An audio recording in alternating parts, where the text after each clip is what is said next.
출애굽기 20장 14절 말씀 제가 읽습니다. 간음하지 말지니라. 아멘.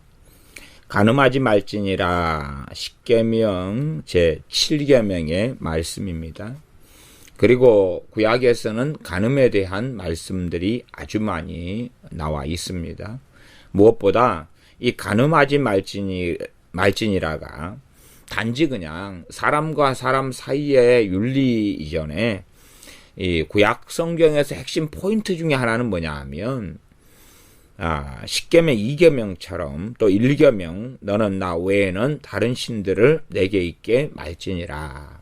다른 신들을 섬기는 것을 간음합니다. 또 십계명 2계명에 우상을 만들지 말아라. 절하지도 말아라. 섬기기도 말아라. 우상을 만들고 절하고 섬기는 것을 간음이다. 그렇게 말씀하고, 누구에 대한 간음이냐?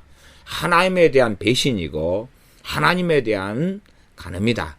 그러니 하나님을 가까이 하고 하나님을 섬겨야 될 사람들이 하나님을 떠나서 귀신에게, 마귀에게, 우상에게 가는 것은, 그것은 이 아내 된, 남편을 둔 아내가 다른 남자에게 이리저리 가는 그런 간음하고 똑같다. 오히려 더 심각한 일이다.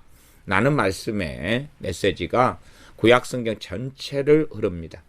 그래서 이 간음에 대해서 구약성경 전반적으로는 사실상은 사람 사이의 간음보다 더 중시하는 부분이 하나님을 떠나고 등지고 우상에게, 다른 신들에게 가는 것에 대하여 선지자들이 너희가 음란하다, 너희가 간음했다. 그래서 호세아 선지자를 통해서도 호세아서에 이 음란한 여자 고멜을 취하여서 음란한 자식들을 낳으라. 그것을 하나님께 예표적으로 보여주시면서 이스라엘 너희가 얼마나 나를 등지고 간음하고 음행하고 살아가는지를 알겠느냐. 그러면서도 하나님께서 회복시키시며 다시 부르시는 그러한 은혜가 호세아서에 나와 있습니다. 간음하지 말지니라는 말씀을 정확하게 좀 더 보기 위해서는 구약 성경을 전반적으로 찾는 것보다는 신약 성경 마태복음 5장 정도에서 산상수훈을 보는 것이 더 정확하기 때문에 일단은 그리 말씀을 찾겠습니다. 마태복음 5장입니다. 마태복음 5장 27절 28절 제가 읽습니다. 또 간음치 말라 하였다는 것을 너희가 들었으나 나는 너희에게 이르노니 여자를 보고 음욕을 품는 자마다 마음에 이미 간음하였느니라. 아멘. 이 간음하지 말라는 말씀을 설교하거나 듣는 것은 굉장히 어려운 이야기가 되겠습니다. 왜 어렵느냐 그러면 우리 중에는 어쨌든 크게 두 부류의 사람이 극단적으로 있지요. 첫 번째 부류의 사람은 나는 간음하지 않았다. 그러니 이 설교를 듣는다면 간음한 사람들에 대하여 나는 더 우월감을 느끼고 정죄할 수 있고 판단할 수 있고 혹은 자부심을 나는 깨끗하게 살았기 때문에 갖는다 하는 부류의 사람이 있을 것이고, 또 실제로 간음하고 살아왔던 사람들의 경우는 혹은 그러한 이력이나 그러한 현재의 삶이라면 이러한 말씀에 대해서는 듣기도 싫고 아픈 이야기, 힘든 이야기 등등이 될 것입니다.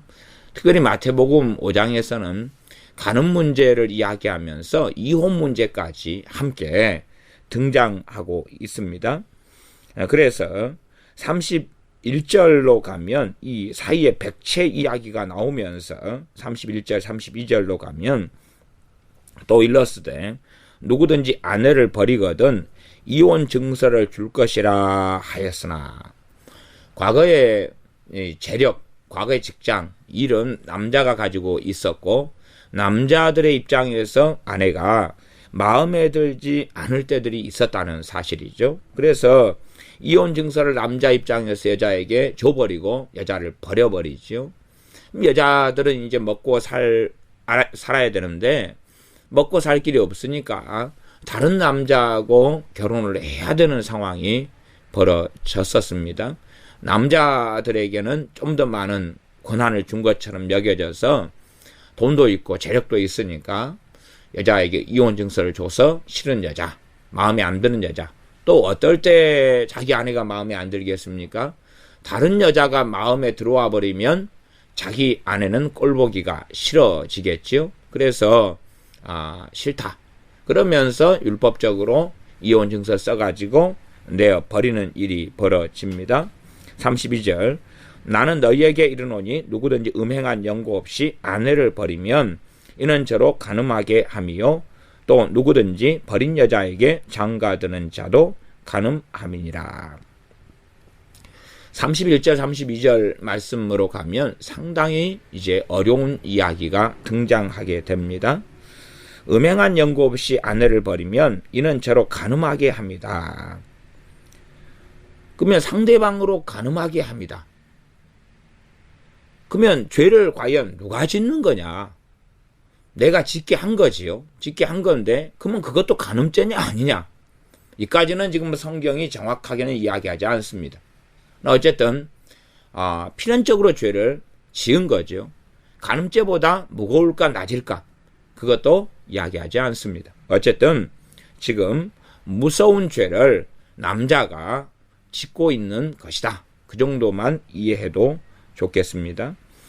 그래서 이제 이혼 이야기. 두 번째는 누구든지 버린 여자에게 장가드는 자도 간음함이니라. 누가 버린 여자인지 어찌 아느냐? 나아가서 버린 여자다면은 정상적인 음행의 상황이 되고 아내를 버리는 상황은 성경적으로 하나님께서 인정하신다. 이혼의 사유로 인정하신다. 그리고 이제 그렇게 판결되어서 버린 여자는 사실상은 먹고 살기가 정말 어렵겠죠. 그래서 직장, 직업도 일도 없을 테니까. 그러면 이 여자들이 선택할 수 있는 길, 더군다나 버리면서 남자가 더 못돼가지고 자녀까지도 딸려가지고 버렸다면, 혹은 이 음행한 연고는 있으나 엄마들 중에서 아빠보다 대부분 자식을 더 사랑하죠. 책임지는 사랑을 엄마들이 대부분 하지요. 그래서 애들과 함께 버려졌다면, 그렇다면 더 먹고 살 길이 없어서 과거에는 창기의 길을 걷는 경우들이 아주 많았다는 사실이죠. 자신도 먹고 살아야 되고 자녀들도 키워야 되기 때문에요. 어떤 면에서는 그러기 때문에 그 여리고성에 보면은 기생 라합이 등장하죠. 기생 라합. 라합이 기생일을 하면서 가족을 부양했다는 사실을 우리가 생각해 볼 수가 있어요. 왜 그러냐 하면 그 기구한 사연은 우리가 다 알지 못하지만 기생 라합의 이야기를 그의 가족들이 수용하고 들어요. 그렇다는 이야기는 기생 라합의 권위 가운데 가족들이 있었다는 걸 알 수가 있어요. 그렇지 않으면 괄시하고 천대하고 멸시 밟는 삶을 기생 라합이 살았다면 가족들이 들을 리가 없겠지요. 무슨 황당하고 미친 소리를 하냐, 이렇게 하고 말겠지요. 그러나 기생 라합이 가족을 설득할 수 있었고 함께 할 수 있어서 기생 라합의 믿음을 통하여 가족을 구원할 수가 있었습니다. 그러나 일반적으로 어떤 여자가 술집 접대부나 그런 호스티스나 이런 삶을 산다면 가족들의 결코 인정받을 수도 없고 말도 들어주지도 않겠지요. 그래서 우리 눈으로 어떤 사람의 삶에 대하여 평가하고 판단한다는 것은 사실은 정말로 하지 않아야 될 일, 또 심이나 어려운 일 한다 할지라도 무조건 실상하고는 어그러진 일이 벌어질 수밖에 없는 경우가 대부분이 되겠습니다. 누구든지 버린 여자에게 장가드는 자도 간음함이니이다. 재혼을 했는데 이 음행이 연고 없이 음행이 연고로 해서 아내가 헤어졌다. 그 여자하고 결혼해도 그건 간음이다. 나아가서 음행의 연고가 아니라, 그냥 싫어가지고, 버려서 이혼했다. 여자가 먹고 살기 위해서는 재혼이 필요하다 그 말이죠. 지금 시대에도 남자보다 여자가 직장 구하기가 어려운 점도 있고 좋은 직장은 덜한 경우도 있고 하여튼 좋은 시대가 되었음에도 불구하고 여자로서 살기는 더 어려운 시대가 지금 시대죠. 아직도요. 그럴진데 과거에 몇천 년 전이야 말해서 못하겠느냐. 지금으로부터 주님 때가 2000년 전, 또 모세 시대로 가면 3400년 전 그렇게 흘러가니 그 사이사이에는 얼마나 여자로서 살기가 어렵겠느냐 하는 거죠. 모세 시대의 계명으로 한 다음에 이혼 증서를 주어서 아내가 받고 이제 다른 남자하고 함께 결혼해서 삽니다. 그러면 도대체 죄를 최대한 적게 지으려면 어찌해야 되느냐? 이런 상황이 넌센스가 되는 것이 넌센스. 그래서 다 풀지 못하는 말씀들의 이야기들이 있습니다. 그리고 결과론적으로 사람들 생각해서 주님께서 말씀하신 본래 의도를 놓쳐버린 상태 속에서 판단하고 정죄하고 그런 일들로 쉽게 들어가고, 이혼에 관련된 경우는 스스로 정죄하고 스스로 자책, 판단 속에 들어가서 엉망이 되어버리는 그러한 믿음, 그러한 마음의 문제들이 많이 생겨납니다. 한 부류의 사람은 나는 깨끗해, 나는 정상적인 가정, 나는 온전해, 와, 저 사람들 나쁜 사람들이야, 그렇게 하기를 좋아하겠고, 한 부류의 사람은 야, 이혼했어, 나는 정죄받아 마땅해, 그러나 너무 아픈 이야기니까 나는 이 성경의 부분을 보기가 싫어, 읽기가 싫어. 또 나는 이 음란한 부분이 있어, 그런데 이게 끊어지지 않아, 끊고 싶은데 끊을 수 없어. 어찌하면 좋아, 끊으려고 금식도 하고 작정도 하고 살아왔는데 쉽지 않은 문제야, 안 돼, 포기했어. 그래서 서울에 가면 간혹 차 뒤에다 이렇게 써 있는 경우가 있습니다. 나는 글렀어, 먼저 가. 그런 것처럼 나는 이제 이 부분은 나는 포기했어. 아무리 싸워도 이길 수가 없어. 그러니 사실은 그런 사람들은 이러한 본문을 만나면 얼마나 힘들겠느냐 하는 거죠. 5장 27절 28절 보면 또 가늠치 말라 하였다는 것을 너희가 들었으나 나는 너희에게 이르노니 여자를 보고 음욕을 품는 자마다 마음에 이미 간음하였느니라. 이런 말씀을 듣고 보는 것이 고통스럽다는 사실이죠. 그러면 일반적으로 이 양자의 두 부류가 보편적인데, 사실상 간음치 말라 이렇게 10계명 7계명의 설교를 해도 이쪽 사람들은 나는 자유하기 때문에 들을 필요가 없고, 들어도 듣고 난 다음에 상대방을 공격하려고, 지식은 교만하게 하며 사랑은 덕을 세우느니라 하는 고린도전서 8장 1절의 말씀을 기억하지 않은 상태에서 지식을 얻어서 판단하고 비판하고 헤아리려고 그렇게 설교를 듣는다면 더 무서운 일이 되겠지요. 그리고 또 한 부류의 사람들은 또 저 설교를 들으면 나는 정죄받을 거야, 그리 안 해도 힘든데 엎친 데 덮친 격이 벌어지겠지 하기 때문에 10계명 7계명이나 이 마태복음 5장에 주님께서 직접 이제 음욕을 품어도 간음죄다 라는 더 심각하고 더 무서운 선언 속에서 이러한 내용을 듣거나 보는 것은 양자가 다 굉장히 힘들 수밖에 없는 사실입니다. 그럼에 설교하는 제 입장에서는 이 본문은 난해하다. 일단은 내용상에도 상당히 난해하고 답이 없는 미지수의 부분이 이 부분은 존재합니다. 존재해요. 자, 일단은 미지수의 부분으로 좀 들어가 볼까요? 미지수의 부분. 미지수는 XYZ인데 XYZ에 대한 이야기 마태복음 19장으로 가겠습니다. 마태복음 19장. 가까이의 성경을 찾는 게 좀 편하니까요. 마가복음도 있고 그런데 이 비슷한 말씀들, 또 같은 동일한 말씀들, 이런 가운데 마태복음 19장 3절부터 보겠습니다. 이 바리새인들이 주님을 시험하려고 문제 제기한 사건이 모세의 이혼 증서에 대한 이야기가 되는데, 좀 더 마태복음 5장하고는 다르게 좀 더 자세히 나온 부분이 있습니다. 마태복음 19장 3절부터 12절까지인데 3절부터 읽어가면서 살펴보겠습니다. 19장 3절. 바리새인들이 예수님께 나와 그를 시험하여 가로되 사람이 아무 연고를 물론하고 그 아내를 내어버리는 것이 옳으니까. 아무 연고를 물론하고, 이게 무슨 연고든지 가능한가?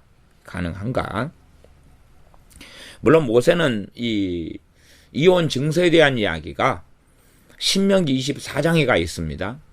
신명기 24장에 있는데 1절부터 쭉 나와 있는데, 시간이 되면 이따가 이 부분을 볼 것이고, 시간이 안 되면 통과하겠습니다.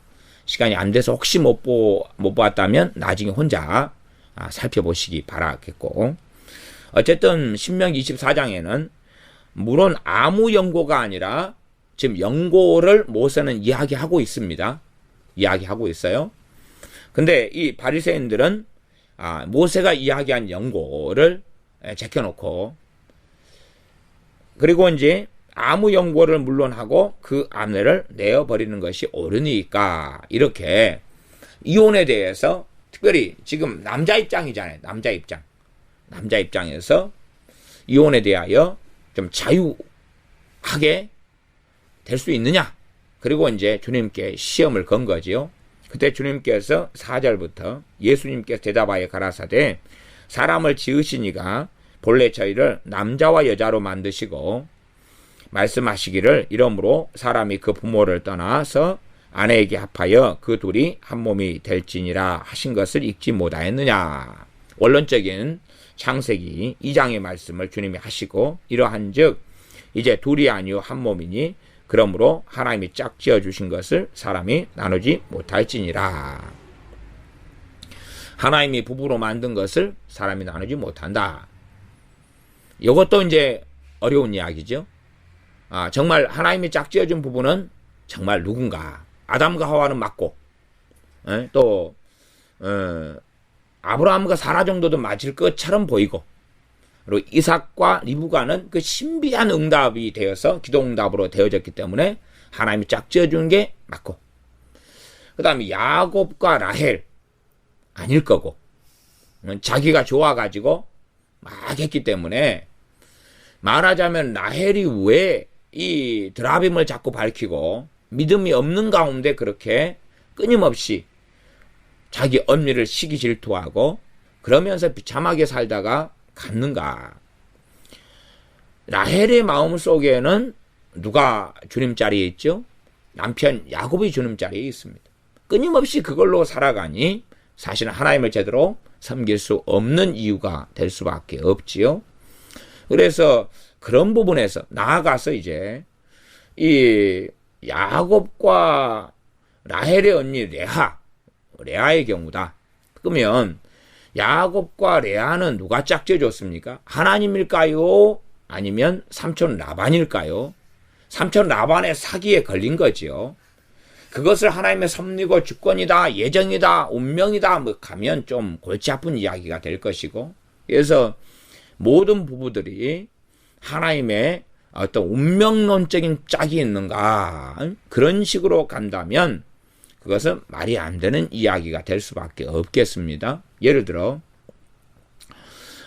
믿는 자는 믿지 않는 자와 같이 멍에를 매지 말라 그랬으면, 믿는 자는 최소한 누구 안에서 남편과 아내를 골라야 됩니까? 믿는 크리스찬 안에서 골라야 되죠. 그러나 정말 많은 청춘 남녀 크리스찬들이 불신자를 만나 결혼합니다. 이미 그때부터 하나님 말씀과는 어그러진 거죠. 어그러진 것을. 이 지구상의 인구가 72억 명 가운데 청춘 남녀가 얼마나 되든지 간에 내가 한 명만 잘못 골라도 다 어긋나 버립니다. 그게 수학입니다. 수학을 못하는 사람은, 아니 한 명이 한 명을 잘못 찍었다 해서 그것이 어찌 전 세계 청춘 남녀에게 영향을 주느냐 그러지만 수학을 잘하는 사람은 이제 바른 짝을 만날 확률은 0.00000000001로 떨어져 버렸다. 누가? 한 명이 사고 쳐서. 두 명이 사고 치면요. 내 짝을 만날 확률은 0.000000000000001로 떨어지는 거죠. 왜냐하면 내가 한 명을 골랐는데 그 사람이 짝이 아닌 거라요. 무엇으로? 일단 내가 믿는 크리스찬인데 불신자 아가씨를 선택했어요. 그러니 이제 불신자 아가씨의 짝이 돼야 될 누가 있을 거 아니에요. 그 짝은 또 다른 여자를 선택하겠죠. 또 그 짝은 또 당연히 도미노죠. 이건 완벽한 도미노입니다. 그래서 이제 그 소스를 빼놓고는 그 도미노에 다 걸려버리는, 어쩌다가 하나 빼놓고는, 말하자면 잘해야 끼게야 수백만에 한 쌍 빼놓고는 다 그 도미노에 걸려 넘어져 버립니다. 그러니 과연 정말 하나님이 짝 지어주신 짝이 있을까? 수학적으로 따질 때. 그 다음에 운명론적인 짝을 원하면 그런 짝이 과연 있을까? 사실은 그런 짝은 없다는 사실이죠. 이 땅의 가정이나 결혼은 과도기고 과정에 불과한 거지 영원한 것은 아닙니다. 영원한 결혼은 주 예수님과의 결혼이죠. 그래서 남편과 아내에 대한 말씀을 하면서 에베소 5장은 사실은 이것은 그리스도와 교회에 대한 이야기다. 그리고 말씀하시면서 이 땅의 결혼 생활을 가지고 그것은 예표다. 잘 살아봐라. 그런데 그것은 예표고 그것은 과정이고 정말 그것을 통하여서 그리스도와의 연합을 배워야 된다. 정말 주 예수님과 함께 사는 것을 배우고 주 예수님께서 신랑 되시고 그 다음에 그리스도인들이 신부되는 것을 배우는 그 주님과의 결혼학교의 어떤 면에서 이 땅의 결혼은 예비 결혼학교, 그러면서 주님과의 결합, 주님과의 연합을 배워야 되는데 주님과 연합을 배우라고 주신 결혼을 아예 그냥 남편과 아내와의 연합으로 끝장을 내버리고 오히려 주님과는 거리가 멀어져 버리는, 말하자면 주님보다 이 아내를, 남편을 더 사랑해 버리는 문제가 되면 곤란하다는 사실이죠. 일단은 어쨌든 이런 말씀, 하나님 짝지어 주신 것을 사람이 나누지 못할지니라도 이건 정말로 어려운 문제. 그래서 정말 이혼이 안 돼야 되는 쌍은 어떤 쌍이? 하나님 짝지어 주는 쌍은 이혼하면 무조건 안 되는데, 정말 하나님이 짝지어 주는 짝은 아담과 하와 이야기는 주님이 정확히 말씀하셨는데 남은 짝들은 누굽니까? 그러면 하나님이 짝지어주지 않았으면 이혼이 가능합니까? 이제 이런 넌센스가 벌어지죠. 그런데 또 그거에 대해서는 어떻게 봐야 될 것이냐? 주님은 정말 원론적인 이야기만 하십니다. 그리고 그에 대하여 자세한 상황마다 예를 들어서 3천만 5,705가지의 사례가 있는데 그에 대해서 주님 각기 정답표를 내려주십시오. 주님은 그렇게는 말씀 안 하시고 단 한 가지의 사례만 이야기하시고 나머지는 침묵. 이 바리새인들의 입을 막아버리는 것이 일반적인 주님의 목적이 됩니다. 그들의 시험을. 왜냐하면 이들은 말을 정말로 자세하게 하면 할수록 꼬투리를 또 찾아내서 공격하는 사람들입니다. 원론적인 이야기. 하나님이 짝지어 주신 것을 사람이 나누지 못할지니라 하시니 7절 여짜오되 그러하면 어찌하여 모세는 이혼 증서를 주어서 내어버리라 명하였나이까. 무조건 아무 연고 없이 내어버리라 한 게 아니라 특정한 연고를 신명기 24장에서 이야기했습니다. 그러면서 이들은 이혼 증서의 포인트를 맞추어 가지고 연고 이야기는 다시 덮어버리고 주님께 묻습니다. 8절 예수님께서 가라사대 모세가 너희 마음의 완악함을 인하여 아내 내어버림을 허락하였거니와 본래는 그렇지 아니하니라. 이 완악한 남편들이다. 이슬람의 일부 다처처럼 이혼 증서를 안 주고 아내만 버려버리는 거야. 그러면 아내는 이혼 상태가 아니죠. 그러니 법적으로 다른 남자에게 시집가 가지고 살 수 있어요, 없어요? 없지요. 그러니 사실은 이혼 증서는 남자를 위한 게 아니에요. 여자를 위한 거지. 여자를 위한 이 완악한 남자들 때문에 피해를 당하는 여자들에 대한 안전장치인 거죠. 이혼 증서를 가지고 있으니 이제 법적으로 재혼이 가능한 거예요. 그 길을 열어놓은 거죠. 사실은 완악한 남자들 때문에, 악한 남자들 때문에. 왜냐하면 정치, 경제 이런 것을 권력을 남자들이 가지고 있기 때문에 남자 입장에서 법이 만들어지고 제도가 만들어지는 입장이 있죠. 남자들이 마음에 안 들면 아내를 방치하고 버려버리지만 이혼 증서는 안 주는 거예요. 나 하기는 싫고 남 주기는 아깝고 그러면서 다른 여자를 끌고 들어온다. 그러려면 아예 놓아주어서 그 아내가 생계라도 어떻게 하고 뭐 살 길이 없으면 다른 남자라도 제가라도 할 수 있게 해줘야지 살 테니까. 그래서 남자의 완악함에 대한 이야기를 주님이 하시고, 그리고 그 다음에 이제 19장 9절에 내가 너희에게 말하노니 누구든지 음행한 영고 외에 아내를 내어버리고 다른데 장가드는 자는 간음함이니라. 포인트는 지금 여자한테 맞춰져 있지 않습니다. 그 앞에 지금 마태복음 5장에 가면은 이제 남자에게 어쨌든 포인트가 맞춰져 있어요. 남자에게. 여자의 문제가 아니라 남자에게. 그런데 반대로 여자의 경우는 뭡니까? 그건 주님이 말씀 안 하십니다. 말씀 안 하셔. 유추해가지고 어찌어찌 가도 이 남자의 살을 가지고 여자에게 뜯어붙여가지고 어떻게 한다 해도 맞을 수도 있고 틀릴 수도 있는 거예요. 일단 성경에 이까지가 멈춘 거니까. 그러면 9절에 내가 너희에게 말하노니 누구든지 음행한 영고 외에 아내를 내어버리고 다른데 장가드는 자는 간음함이니라. 음행한 영고가 없이 아내하고 이혼했어요. 그리고 이제 자기는 재혼을 해요. 그럼 그 사람은 무슨 죄를 지은 겁니까? 간음죄를 지은 거다 그 말이. 간음죄를 지은 거다. 자, 그러면 또 다시 거꾸로 살펴봅시다. 그러면 내가 실제로 음행한 연고 없이, 뭐 요즘에는 음행한 연고보다는 성격 차이가 많죠. 성격 차이가 많아요. 또 돈 문제, 재산 문제도 많고. 그냥 남자가 계속 사고 쳐가지고 그래가지고 빚이 많이 졌어요. 그러면 이제 이혼하게 되는 경우도 있고, 돈이 없으니까 여자는 못 살죠. 그러니 이혼 책임이 남자 여자 누구에게 있느냐, 그건 복잡한 문제고 사정이 다 다르고. 어쨌든 성격 차이로 이혼했다고 가정합시다. 너무나 지옥 같아가지고. 그래서 이혼했어요. 어쨌든 음행 연고가 아니에요. 그리고 남자는 이제 재혼했어요. 그 여자도 재혼했어요. 재혼해가지고 정상적으로 젊을 때 재혼해 살면 애가 태어나죠. 그러면 이 상태에서 이제 주님의 말씀은 답을 주냐 그 말이에요. 그 상태에서 어떻게 해야 되느냐. 말하자면 그런 내어버린 여자에게 장가드는 자도 간음합니다. 그러면 이 사람은 어떻게 하고 저 사람은 어떻게 하냐. 가령 이 한국교회 설교자 목회자들 가운데 그런 사람들이 굉장히 여러 사람이 있습니다. 이런 음행한 연고 외에 장가드는 사람. 이게 지금 고린도전서 같은 경우는 어떤 말씀도 하냐 그러면 혼자 지내든지 아니면 다시 그 사람하고 결합해야 된다. 본 남편과 결합해야 된다. 하지만 어떤 것은 이야기하지 않냐 그러면 이미 재혼해가지고 애 낳고 살고 있는데요. 이쪽도 애 낳고 살고 있는데요. 그런 경우에 대해서는 사도 바울은 이야기하지 않습니다. 그냥 혼자 살다가 재혼하고 싶으면 그 남자하고 재혼해라. 앞에 남편, 첫 남편. 그런데 그 다음에는 혼자 살다가 헤어진 첫 남편이 아니라 둘째 남자하고 결혼해서 애 낳고 살고 있습니다.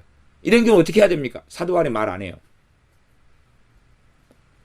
그런데 어떤 목회자들은 성경을 어떤 식으로 하냐 그러면 그럴지라도 이혼하고 본 남편하고 결혼해야지만이 지옥에 안 간다. 그렇게 유튜브 상에 설교하는 목사들이 여러 명입니다. 그러니 저한테 그런 질문이 와요. 저는 재혼했는데 그런데 다시 본 남편과 살지 않으면 지옥 간다는 설교를 듣습니다. 그리고 그런 사람들은 어떻게 말하겠습니까? 그럴싸하게 궤변을 굉장히 일삼죠. 왜냐하면 고린도전서 같은 말씀에 간음하는 사람들, 음행하는 자들은 하나님 나라에 들어가지 못한다. 그러면 실제적으로 이제 말씀하고 어그러진 상황이 돼버렸어요. 그러면 지금 현재 살고 있는 나는 계속 무슨 상황입니까? 음행 상황의 연장선이다. 그렇게 이해하는 거죠. 그러니 성경 고린도전서 말씀 몇 개 하고 요한계시록과 한번 뜯어 딱 붙이면 당신은 음행 연고 없이 성격 차이로 이혼했고, 그리고 다른 남자, 다른 여자하고 재혼했는데, 지금 맨 처음 본 남편하고 재결합 상황이 아니기 때문에 당신은 계속 음행 중이다. 그러니 헤어진 다음에 다시 재결합 상태로 돌아가야지만이 이제 음행이 끝나게 된다. 그러니 음행하는 자가 아니고 하나님 나라에 들어가는 자가 될 수 있다. 그래서 이 이혼이나 재혼 문제를 구원하고 연결시켜버려요. 보면 그럴싸하게 보이잖아요. 그것을 굉장히 많은 사람들이 먹고 마시고 그러면서 이제 해당 안 된 사람은 좋아요. 왜? 마음대로 정죄하고 마음대로 비난하고 너희들은 지옥 자식 외칠 수 있으니까요. 그래서 그런 식의 설교한 사람은 두 종류 중에 한 사람이겠죠. 한 종류는 자기는 그냥 정상적인 결혼생활 하는 사람.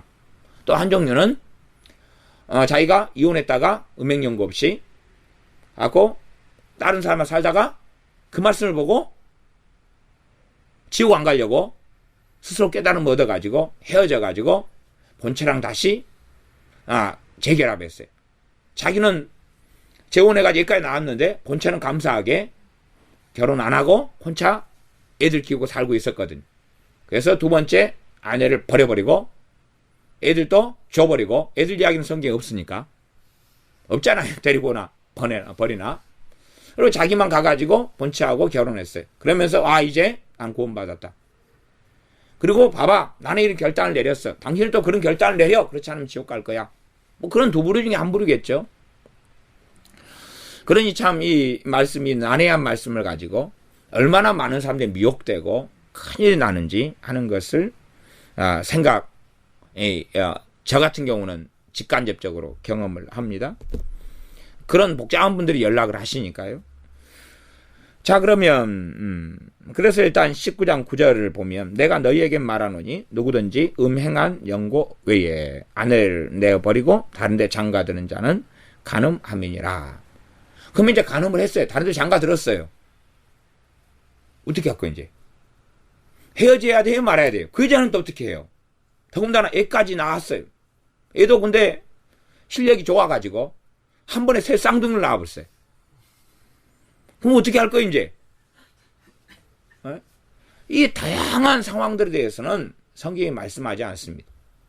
그러니 이 간음 혹은 이혼, 재혼 문제는 원론적인 말씀만 조금 하고 진도가 나가지 않아요. 그래서 많은 근다에서 답이 없는 문제, 실상은 그런 것이 이제 실제로 삶이 되기도 하는데, 많은 이혼하거나 재혼한 분들이 성경을 보고 그 다음에 잘못 해석되거나 설명되는 부분, 성경이 말한 포인트가 그게 아닌 거죠. 중심 포인트가 그거 아닌데 포인트를 어긋나 가지고 설교하거나 가르치는 것을 들은 다음에 이제 정죄를 많이 받으셔요. 정죄를 많이 받고 고통스러워한다, 그 말이. 말하자면 합동, 대한예수 장로의 합동 같은 경우는 상당히 보수적이고 고신, 또 재건 교단, 굉장히 보수적인 교단들이 있어요. 그런 데는 예수 믿는 사람이 이혼을 했다 그러면은 이제 그 사람은 거의 신앙이 정말 없는 사람, 심지어는 예수님을 부인하고 배반하는 사람, 혹은 심지어는 지옥 갈 사람, 아니면 저 사람은 최소한은 목회자는 되지 못해. 주의 종은 탈락. 그리고 이제 합동 같은 경우는 다른 교단까지는 제가 잘 모르겠습니다. 근데 합동 같은 경우는 이혼한 사람은 목사 안수를 안 주고 이혼한 사람은 계속하여 목사직을 합동교단에서 수행할 수가 없습니다. 그러니까 굉장히 엄격하죠. 윤리가 굉장히 엄격합니다. 그런데 문제는 또한 그 엄격한 속에 또 다른 문제가 존재하는데, 과연 그러면 주님은 그것을 용서하지 않느냐는 이야기가 될 수밖에 없죠. 주님은 과연 그걸 이혼죄를 용서하지 않느냐? 그게 죄에 해당되는 이혼이라면, 뭐 용서가 되었다. 그러면 그 다음에는 그것은 죄가 없는 거죠. 이제 용서가 안 되었다 그러면 죄가 있는 거고, 이런 넌센스가 존재하는 거예요. 죄가 용서 안 됐으면 안 됐다고 말하고, 되었으면 그걸 다시금 말하지 말아야 된다는 사실이죠. 그리고 그 다음 법에도 적용을 시키면 안 된다는 사실이죠. 이게 어느 걸 선택하느냐는 이야기가 또 깊이 들어가면 나올 수밖에 없는 거예요. 그러면 이혼한 목회자에 대하여 당신은 그 죄가 계속 적용되기 때문에 그래서 당신은 이런 것은 안 된다 해버리면, 그러면 나는 그 죄를 짊어지고 어떻게 살아가야 되느냐. 이런 복잡한 문제까지도 다양하게 많고, 사람들은 각자 상황이 다 다른데 현 시대 상황에서는 어쨌든 이혼율이 급격히 증가하고 있고, 젊은 쌍은 심지어 어떤 경우는 어떤 해에는 50% 가까이 젊은 쌍, 결혼한 지 3년 안에 되는 쌍은 그런 이혼율도 나오기도 합니다. 미국은 아주 많고 우리도 급속도로 많아지고 있고, 일본처럼 황혼 이혼도 아주 증가하고 있죠. 퇴직할 때 되니까 퇴직금 같이 나눠가지고 이혼하는 거죠. 괜히 남편이 퇴직을 안 했는데 이혼을 해버리면 그 퇴직금에 대해서는 나중에 남편이 다 혼자 가져가 버리죠. 그러니까 퇴직금 받은 다음에 연금 나온 때 그때 그 전체를 일시분으로 받아가지고 분할해서 헤어진다. 아니면 애들이 다 결혼한 다음에 그때 헤어진다. 뭐 등등의 황혼 이혼, 늦은 나이에 이혼하는 경우도 아주 많아져 가고 있습니다. 그때쯤 하겠다. 지금도 대한민국에는 정말 많은 주로 남자들은 아니고 여자분들이 애들 결혼시켜놓고 니하고는 이혼이다. 그리고 이제 살고 있는 여자분들이 굉장히 많습니다. 어제 남자들 사정은 잘 모르겠고 여자들만 이야기를 하시더라고요. 남자들 뱃속은 몰라요. 자, 그러면 이제 이 복잡한 이혼, 재혼까지 왔고 가는 문제가 다시 왔습니다. 다시 이제 본론으로 돌아가서 마태복음 5장의 본문으로 다시 가야 될 것 같습니다. 일단 간음에 대해서 이야기해야 되니까요. 27절, 28절 또 간음치 말라 했다는 것을 너희가 들었으나 나는 너희에게 이르노니 여자를 보고 음욕을 품는 자마다 마음에 이미 간음하였느니라. 자, 그러면 여자를 보고 음욕을 품는다 그랬으니까 그러면 남자 간음만 이야기하고 있을까요? 여자 간음도 이야기할까요? 당연히 여자 간음도 이야기하지요. 그러니 여자가, 성경은 대표성의 원리를 사용합니다. 대표성의 원리를. 그래서 예수를 믿는 사람은 하나님의 아들이 되는 권세를 받았다. 그럼 여자분들이 나는 딸인데 여잔데 대표성의 원리를 적용한다 그 말이. 그래서 어떤 성경 번역하는 부분에서는 그냥 자녀들 이렇게 번역합니다. 남자 여자를 함께 넣어가지고 번역하는 경우가 많지요. 또 그렇게 되어져 있는 본문도 있고. 그러나 어떨 때는 이 반대로 바로 뒤집기가 되지 않는 경우가 있어요. 우리가 무엇을 종이접기를 하다가 뒤집으면 아름다운 뭐가 나오는 경우가 많이 있어요. 종이접기를 열심히 하다가 뒤집으면 보트가 나온다더니 갑자기. 근데 이러한 마태복음 5장에 눈으로 보고 여자를 보고 눈으로 보고 음욕을 품는 자마다 간음하는 자다. 그럴 때 요거 뒤집어 가지고 남자를 보고 음욕을 품는 자마다 간음하는 자다. 그럼 뒤집으면 그대로 아름다운 게 나와요. 그러나 이혼 증서 같은 경우는 바로 뒤집어 가지고는 복잡해져요. 그런 부분들이 아주 많다는 사실이에요. 어떤 건 바로 뒤집으면 돼요. 바로 뒤집으면 되고 말씀의 이면까지 바로 뒤집으면 이건 분명히 명백하게 남자만 가지고 이야기한 게 아니라 여자도 반드시 같이 가지고 말씀하신 거다. 이걸 알 수가 있어요. 그리고 이제 어떤 말씀들은 바로 뒤집으면 이상하게 돼버려요. 근데 그런 것은 뒤집어 가지고 볼 수밖에 없는 상황이 되었어도 아까 이혼 증서 같은 거죠. 근데 도대체 이걸 어떻게 해야 되느냐 하는 난해성의 있고 어려운 점이 있다는 것을 이해하는 가운데 조심스럽게 풀어가야 되겠죠. 잘못 풀어가면 문제가 생기니까. 그래서 일단은 여자를 보고 음욕을 품는다. 그러면 간음했다. 그러면 일단은 이 죄에서 자유로울 사람이 있을까요? 없을까요? 없습니다. 이 지구상에 이제 이 간음죄에 자유로울 사람은 꼬맹이들. 아직 음욕이 뭔지 성적 욕구가 뭔지 잘 모르는 꼬맹이들. 그런 꼬맹이들은 이 죄에 대해서 아직은 자유로울 수 있을 거예요. 그러나 원죄로 갔을 때는 자유롭지 못합니다. 아담의 죄로 갔을 때는 자유롭지 못해요.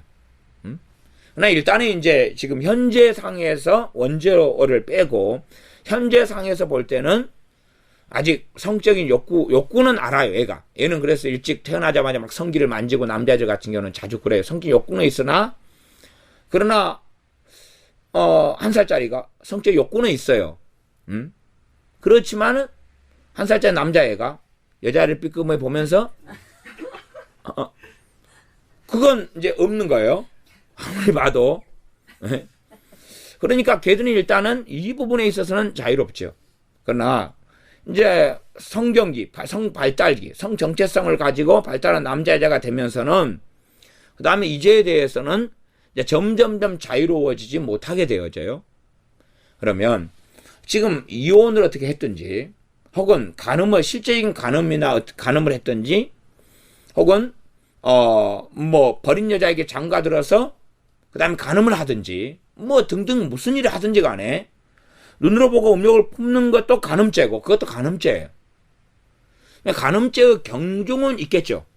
경중은 있으나 그러나 범위상 간음죄에 포함된다 그 말이. 말하자면 사람을 칼로 찔러 죽였어요. 살인죄로 언도가 받았어요. 살인죄 중에서도 가중처벌 살인죄가 있을 것이고 아니면은 우발적 살인죄가 있을 것이고 그러나 무게는 일단 살인죄 무게부터 시작한다 그 말이에요. 살인죄 무게 가운데 당신은 우발적인 거니까 막 성기를 나가지고 갑자기 성기를 상대방이 북돋으니까 칼로 찔러 죽였어. 그래 당신은 징역 10년 그 정도. 당신은 우발적이지 않았어. 계획을 했어. 계획범죄했어. 그러니까 당신은 무기징역. 하지만 그냥 우리가 도로가에 자동차를 세워서 주차 위반을 한 것하고는 다르다 그 말이에요. 사람을 칼로 찔러서 우발적으로 성질해서 죽였지만 그건 주차 위반하고는 급수가 다른 죄고 간음죄에 속한다 그 말이에요. 거기서부터 적용되는 거예요. 수준 자체가. 강도질을 했어요. 강도도 수준이 틀리겠죠. 강도질 하다가 사람을 죽이고 강도에다 사람 찔렀는데 안 죽었어요. 다행히. 더군다나 어떤 여자분이 너무나 막 은혜 속에 살아요. 그래서 잠잘 때도 성경책을 가슴에 품고 잤어요. 그런데 강도가 와서 찔러봤어요. 근데 성경책에 꽂혔어요. 강도가. 그래가지고 강도 잡혔어요. 근데 그러면 안 다쳤잖아요. 그래도 강도다 그 말. 거기서 시작하는 거지. 사람이 안 다쳤다 그래가지고 강도가 아닌 건 아니다 그 말이에요. 그렇게 강도죄다 그러면 그 수준에서 거기서부터 출발하는 거다 그 말이에요. 그래서 간음죄라는 범주 안에 최고위의 간음죄든 아니면 눈으로 보고 간음한 거든지 간에 다 포함된다는 사실이에요. 그러니 그것을 가지고 눈으로 보고 간음한 것은 가벼운 죄. 그럴 수는 없다는 사실. 10계명상 7계명으로 일단 굉장히 무거운 데서부터 시작하는 거예요. 그냥. 그러면 남을 정죄하려면 자기 눈알부터 뽑고 정죄를 시작해야 되죠. 그것이 그 다음 말씀이에요. 29절 만일 내 오른손이 너로 실족해 하거든 빼어 내버리라. 실족해 한다는 것은 죄짓게 한다 그 말이에요. 죄짓게 한다. 이게 기본 개념이에요. 죄짓게 하거든. 그러면 눈으로 보고 음욕을 품은 사람은 죄짓게 했어요? 죄를 지었어요? 그러면 눈알부터 빼고 이야기를 시작해야 되는 거예요. 그러니 내가 눈으로 보고 간음죄를 품은 하는 음욕을 품고 살아가서 한 번이나 지은 한은 나는 남을 정죄하거나 판단하거나 남의 간음, 남의 뭔가에 대해서 이야기할 계제가 없는 거예요. 말하자면 머무든 개를 나무란 일도 얼마든지 벌어질 수 있다는 사실이에요. 예를 들어 그렇게 생각해 봅시다.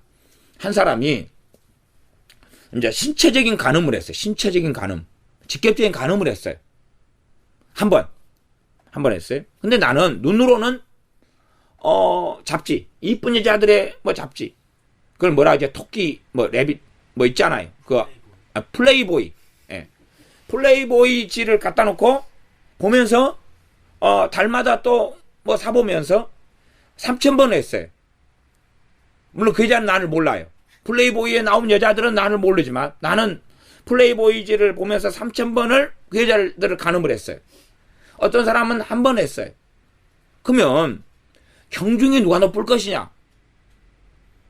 일단은 간음죄 나는 3,000번이고 저 사람 실제적인 저 사람 한 번이에요. 대신 저 사람 한 번은 좀 무겁고 나는 간음죄 중에서 일단은 조금 낮은 거겠죠. 그래도 마음으로 했으니까 조금 낮은 거겠죠. 그러나 하나님 보실 때는 저 한 번이 이 3,000번보다 일반적으로 낮을 거예요. 그게 복잡한 거예요. 하나님의 판결은 우리가 알 수 없다는 거죠. 사람 배석도 알 수 없다는 거죠. 그러니 내가 하나님 앞에서 다른 사람과 비교해가지고 사람들은 자유를 누리기를 원해요. 그러니 어떤 사람이 이렇게 간음죄를 했다. 이게 잡혔습니다. 그러면 나는 아이고 저 사람보다 나으니까 그런 상대적인 율법을 적용시키기를 원하지만 그건 말이 안 되는 이야기다 그 말이. 하나님 말씀 앞에서는 1대1로 하나님의 말씀 앞에서 해야 되는 거지. 다른 사람은 이렇고 저 사람은 저렇고 이 사람은 이렇기 때문에 나는 저 사람보다 낫구나는 상대성은 없는 거예요. 하나님 말씀 앞에서는 절대성밖에 없다는 사실이에요. 그러니 간음죄에 대해서는 어쨌든 모든 믿는 사람은 자유로울 수 없다. 이 죄에 대해서 모든 믿는 사람은 자유로울 수 없다. 그러면 다른 사람을 판단하고 비난하고 정죄할 수 없다. 그리고 간음죄에 대한 말씀을 가지고 이렇게 마태복음 5장으로 가서 눈으로 보고 여자를 보고 음욕을 품는 자마다 마음이 이미 간음하였느니라까지 딱 오면, 그렇게 오면 일단은 이런 눈으로 보고 음욕을 품는 것은 남자보다는 여자가들이 더 적게 해요. 남자들이 훨씬 더 많이 하는 거예요. 여자들은 하려면 이제 시간이 좀 더 걸리는 작업이라고 저는 개인적으로 생각해요. 남자들이 그래서 남자를 가지고 먼저 이야기하시는지도 모르겠어요. 그러면 과연 이 죄가 이 말씀을 통해서 우리에게 주님께서 말씀하신 의도가 뭐냐 하는 거예요. 이 간음죄를 가지고 우리가 말씀하시는 게 뭐냐 하는 거예요. 본질적으로 어떠한 죄든지 죄는 죄고 그리고 그 죄에 대해서는 심판이 있다는 사실이에요. 심판이 있다는 사실. 그 심판을 가벼운 죄라 할지라도 과연 우리의 힘으로 그 죄를 값을 지불하고 죄를 무효화시킬 수 있겠느냐는 거죠. 그럴 수는 없다는 거죠. 이 땅의 법정에서는 가벼운 죄, 무거운 죄가 있지만 하나님의 법정에서는 일단은 기본 출발은 가장 낮은 조치가 지옥이다 그 말이에요. 어떠한 병범, 어떠한 가벼운 죄라 할지라도 출발은 지옥에서 출발하는 거예요. 거기에서 일단 불이 있다. 불로 태운다 그러면은 불로 지진다 그러면은 일단 낮은 온도 일단 1,000도에서 시작하자. 그리고 많이 했다 그러면 1,500도, 3,000도, 7,000도, 8,000도 그렇게 가는 거죠. 그리고 죽지는 않아요. 일단은 선물로 옵션이죠. 옵션. 그리고 시작하니까 아무리 낮은 죄라 할지라도 하나님 앞에는 우리 주 예수 그리스도 주님이 아니면 설 수 없다는 거죠. 주님께서 사실 산상순을 통해 말씀하시는 것은 뭐냐 하면 모든 사람을 잡아버린 거예요.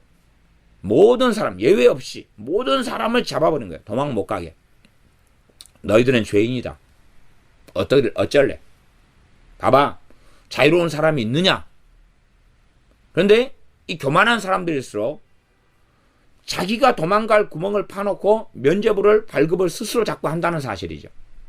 그래서 자기도 그 죄를 짓고 살아가면서 나는 아니다. 그렇게 생각하는 거죠. 말하자면 간음죄를 짓는 사람은 계속하여 짓고 있는 사람은 지옥이다. 이렇게 이제 설교하는 목사님이 있다 그러면 자기는 지금 그 죄를 짓고 있는 거예요? 안 짓고 있는 거예요? 안 짓고 있는 거다 그러면 안 짓고 있는 거다. 자기는 그 죄를 안 짓고 있고 해결됐다. 그러면 참 죄에 대해서 사람들은 그 편리적으로 생각하는 경향성이 있어요. 죄는 항상 가능성의 문제를 달고 있어요. 오늘은 내가 안 지었는데, 내일은 어떻느냐 하는 이야기죠. 내일은 어떻느냐 하는 이야기. 그 다음에, 죄는 단회성이 있고 지속성의 부분이 또 있어요. 이게 이혼과 재혼의 문제가 이걸 단회적인 죄의 개념을 볼 것이냐, 지속적인 죄의 개념을 볼 것이냐 때문에 문제가 돼요. 여기까지 가면 좀 용어가 어렵나요? 내가 눈으로 보고 간음죄를 품는 것은 단회적인 죄죠. 그러나 계속 이어지겠죠. 내일 또 할 수 있고, 모레도 할 수 있고. 이것은 한 번의 죄. 내가 보고 간음죄를 지었어. 그리고 이제 잘못했습니다. 그럼 끝나는 거죠. 그러면 잘못했습니다 하기 전에 죽으면 어떻게 할 거예요? 그럼 지옥 가야 되나요? 그럴 거 아니에요. 아니면 모닥불에서 한 번 하면 되나요? 플레이보이즈를 봐가지고 3,000명의 여자를 봤어요. 근데 나중에 그게 간음죄라는 깨달았어요. 근데 3,000명의 여자들 생각이 안 나는 거예요. 다른 여자에 빠져있기 때문에. 다른 여자는 좋게 이야기하면 아내를 구해서 사랑하는 여자를 만나서 결혼했어요. 갖고 다른 여자는 자기 본처하고. 근데 본처 전에 그 3,000명의 여자들은 어떻게 할 거예요, 이제? 그 여자들은 기억이 안 나는 거예요. 얼굴이 기억이 안 나요. 분명히 간음죄를 지었는데 회개를 모닥불에서 한 번 하면 돼요? 아니면 따로따로 할까요? 따로따로 해야 되겠는데 그때 그 브로마이드를 다 버려버렸어요. 예수 믿으면서 불태워버렸어요. 그래서 이게 몇 월이었지? 1988년도 몇 월로 플레이보이였지? 여자 얼굴 보고 이제 하나님 이 여자 보고 나 간음죄를 지었습니다. 용서해 주세요. 이 여자 보고 내가 한 달이 이 여자에 빠져 있었어요. 매일 밤 간음죄를 지었어요. 근데 구해가지고 브로마이드 보는 순간에 자기 마누라보다 이뻐요. 가슴이 드러나 있어요. 엉덩이가 드러나 있어요. 몸매가 너무 좋은 거야. 기가 막힌 거예요. 다시 시작하겠죠. 구체적인 상황으로 가면 사실은 좀 넌센스로 들어가면 넌센스. 또 버리운 여자에게 장가들었다. 혹은 버리운 다음에 다른 남자하고 살고 있다. 이게 어떻게 할 거냐? 이게 결혼한 순간에 한 번에 큰 간음죄냐? 아니면 항상 살고 있기 때문에 계속 24시간 쉬지 않고 짓는 죄냐? 그래서 재혼한 사람, 그 다음에 본 남편에게 돌아가지 않는 사람은 지옥이라는 사람은 어떻게 해석한 거냐 그러면 24시간 죽을 때 계속 짓고 있다. 이 죄를 끊어야 되는데 끊으려면 갈라서는 수밖에 없다. 그렇게 본 거라 그 말이에요. 주님이 그렇게 말씀하셨어요. 너희는 인과 의와 신을 버렸도다. 이는 뭐예요? 인내, 자비로움이죠. 아니 재혼애가 사는데 애가 태어났어요. 그러면 내가 말하자면 그런 식으로 24시간 지속형의 죄라고 생각하면서 끊어서 내가 구원받으려고 이제 거기 태어난 자식을 버릴 거냐 그 말이에요. 거기에 아버지를 여자 입장이나 남편 입장이나 아빠나 엄마를 애들에게서 박탈시킬 거냐 그 말이에요. 애들은 무슨 죄가 있어서? 그러니 이 사람들은 사실은 자기만의 율법을 가지고 있으면서 그 입장에서 다른 사람 정죄하기를 그렇게 좋아하는 거예요. 일단은 그래서 우리가 감사한 내용이 하나가 있어요. 뭐가 감사하냐 그러면 요한복음 8장 같은 말씀 때문에 감사한 거예요. 요한복음 8장에는 어떤 사건이 있습니까? 요한복음 8장을 봐볼까요? 요한복음 8장 이제 가늠한 사건 여자 이야기가 나오고 그치요? 그 다음에 가늠한 여자 사건 이야기 죄 없는 자가 먼저 돌로 치라. 이게 주님께서 말씀하신 본질이에요. 본질. 너희들은 지금 이 가늠한 여자에 대해서 율법을 적용시키려 하고 있는데 그런데 너희들은 죄가 없냐? 너희들은 죄가 없냐라고 말씀하세요. 근데 이 가늠에 대해 주님께 눈으로 보고 음료를 품는 자만 가늠하는 죄다는 것은 모든 사람들을 죄로 얽어매신 거예요.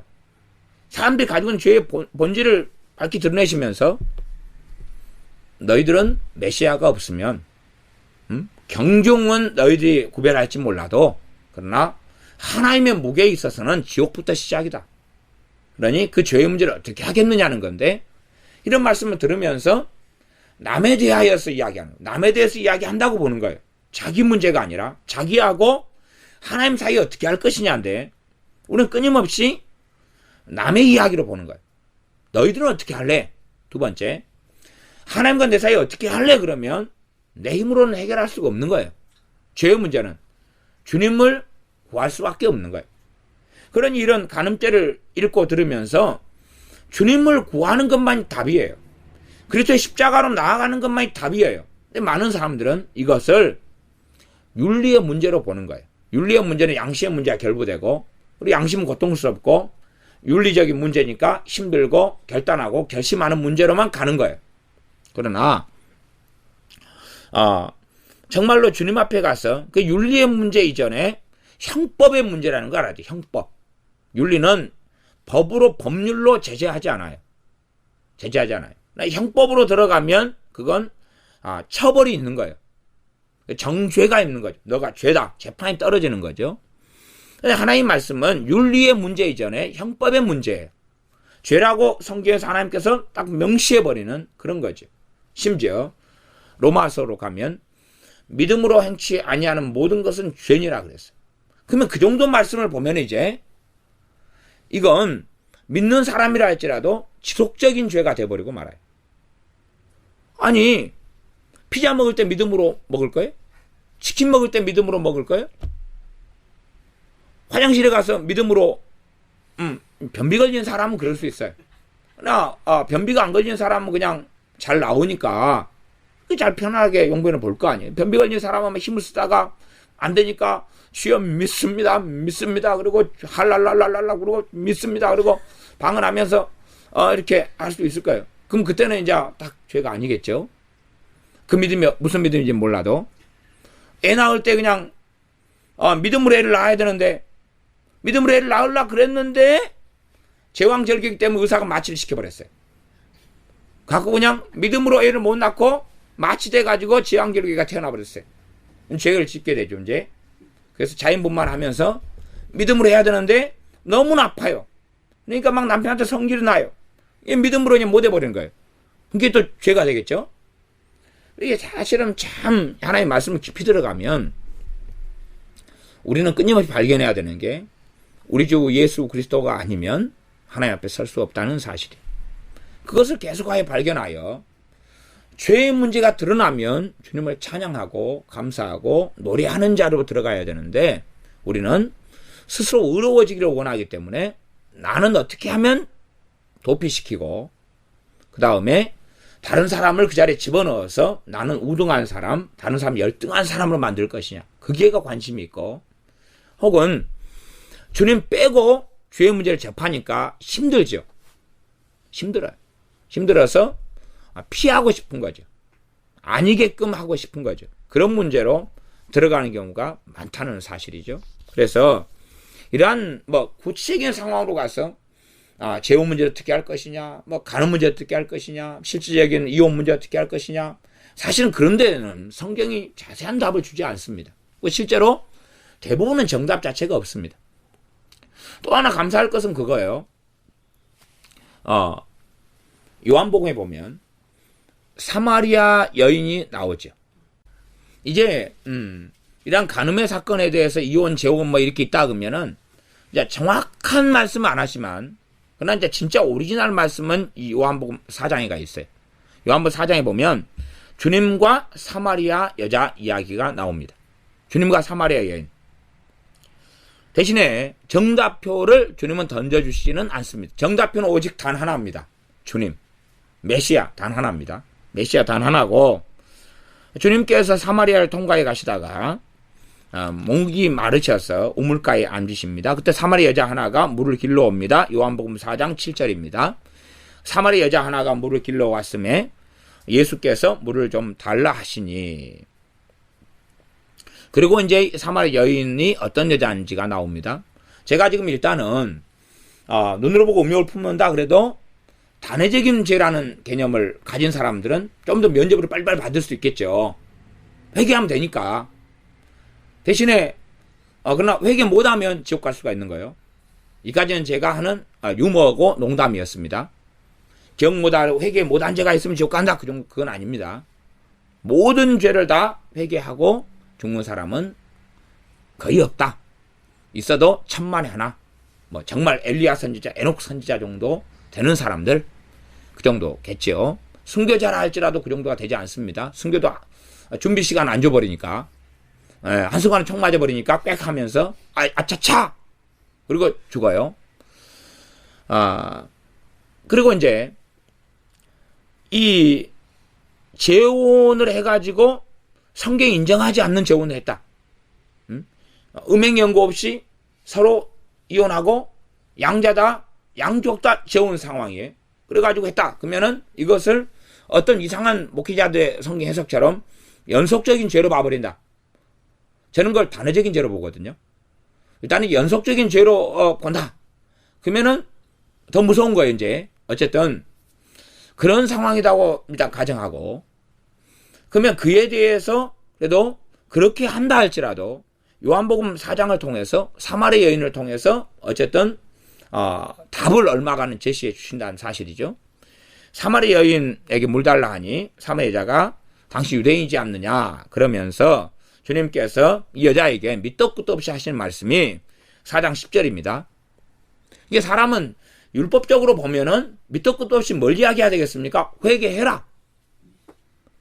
이게 이 회개하라, 천국에 가까웠느니라 이 메시지도 잘 사용해야 되지. 그렇지 않으면 이 마음대로 사람들이 그것만 갖다가 회개의 메시지 그리고 막 써버린다면 엉망이 돼버립니다. 이 회개하라, 천국에 가까웠느니라 그 말씀이 최고로 해당되는 사람한테 주님이 쓰질 않았어요. 우리 윤리로 보면 이 사마리 여인은 1순위라요. 1순위가 왜 그러냐 그러면 내용상 보면은 요한복음 4장 18절로 가면 너가 남편 5이 있었으나 지금 있는 자는 너 남편이 아니니 너 말이 참되도다. 그러니까 지금 5번째 남편하고 살다가 남편이 5이니까 아마 이혼, 재혼, 이혼, 재혼, 이혼, 재혼 그렇겠죠. 혹은 이제 사별, 이혼, 재혼 뭐 그렇겠죠. 그지 뭐 똑 떨어지게 5명이 다 죽었을까요? 다 사별했을까요? 그러지는 않겠죠. 왜냐하면 사마리아는 과거에 이 이스라엘의 도성이고 그 다음에 전쟁이 자주 있는 상황이 아니니까 거기에서 뭐 바다가 크게 있는 것도 아니고 업으로 맨날 나가서 죽는 것도 아니고 난파돼서 그런 상황이니 이 짧은 여자의 인생에 또 젊으니까 계속 또 다른 남자가 결혼하고 살기 다른 남자가 받아주는 거겠죠. 소위 말하면 자기가 뭐 시집을 가든지 간에 그러니 짧은 시간 동안에 다섯 명의 남편이 죽었다는 이야기예요. 아니 죽은 거 아니고 이혼하나 뭐 제가 볼 때 5명 중에 한 명쯤은 죽었지 않았을까 생각도 합니다. 그러나 2명은 넘기 어려웠지 않나. 그리고 대부분은 이혼이죠. 이혼이고 그 다음에 이제 6번째 문제는 남자하고 살고 있어요. 6번째 남자하고 살고 있는데 혹은 생각돼 있을 수도 있어요. 동거남이 6번째에서 지금 10번째일 수도 있어요. 이게 정상적인 결혼으로 해가지고 이제 이혼까지 다 포함해서 이혼, 재혼까지 포함하고 사별까지 포함해서 정상적인 남편을 인정되는 경우가 5명. 그 뒤에는 20명일 수도 있어요. 20명 동거.